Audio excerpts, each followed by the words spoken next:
see so far. It's been the same for all my years. When I'm searching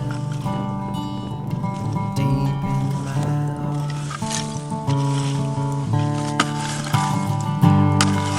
Down in the valley low, it's good and it's bad. There's just no way to know for sure if you're searching for something you had.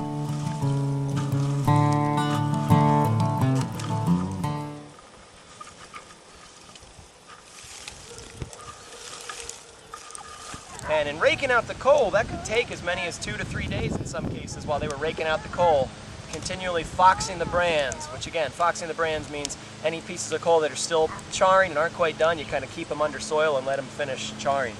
But as you can see, it's a lot of work for a small amount of charcoal that very quickly would have been burned up in a furnace.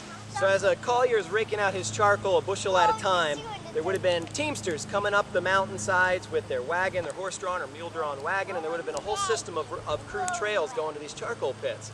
And as the collier's bringing out his coal a bushel at a time, hand loading it very carefully into the wagon, and the reason is the furnaces wanted to make sure their charcoal was big and in chunks like this. They didn't want crushed charcoal. So they could just haphazardly throw it into the wagon. It had to be loaded by hand, very carefully, very time consuming. And then there would have been an endless stream of wagons leaving these hills all around these iron producing towns like Danville, where these wagons would have been converging on the furnace. They'd be unloading their charcoal into the coal shed, as it was called in many cases. And in some cases, those wagons were known to catch on fire. You know, these pieces of charcoal can often keep their temperature for quite a long time, and a flame will often rekindle. Well, the era of the charcoal furnace in central Pennsylvania began to go out by the 1840s and 1850s in some communities as anthracite coal replaced it. However, there are some furnaces in Pennsylvania where charcoal remained as a fuel clear into the early 1900s. Greenwood Furnace is an example, Glen Iron is an example, but mainly here in the Danville area by the 1850s, charcoal was no more, and almost all the furnaces, if not all the furnaces, had converted over to anthracite coal. So as the charcoal industry became obsolete, some of these colliers might have found jobs working in the iron mills or in the iron furnaces, or perhaps they kept their trade as a wood chopper and found employment in northern Pennsylvania, because by the 1860s, northern Pennsylvania was a booming log area, so perhaps they found employment using the double bit axe or the cross-cut saw, doing what they already knew, cut down timber. Hope you've enjoyed the video we've made on making charcoal over the course of this week. On behalf of myself, Van Wagner, and my good friend Keith Hassinger, thanks for learning about your Pennsylvania heritage. Have you been down the same road?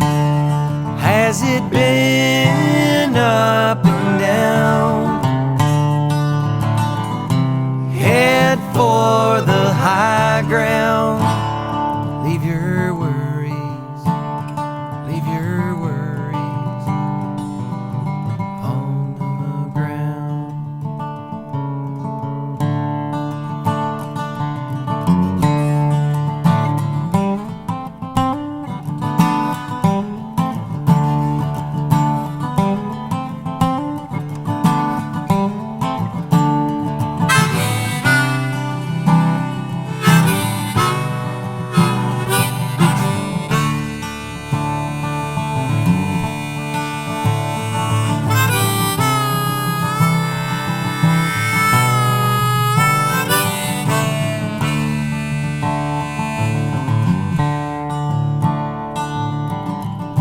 Twist of fate can beat you up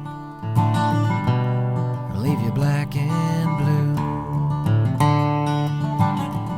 Your head gets piled with questions high.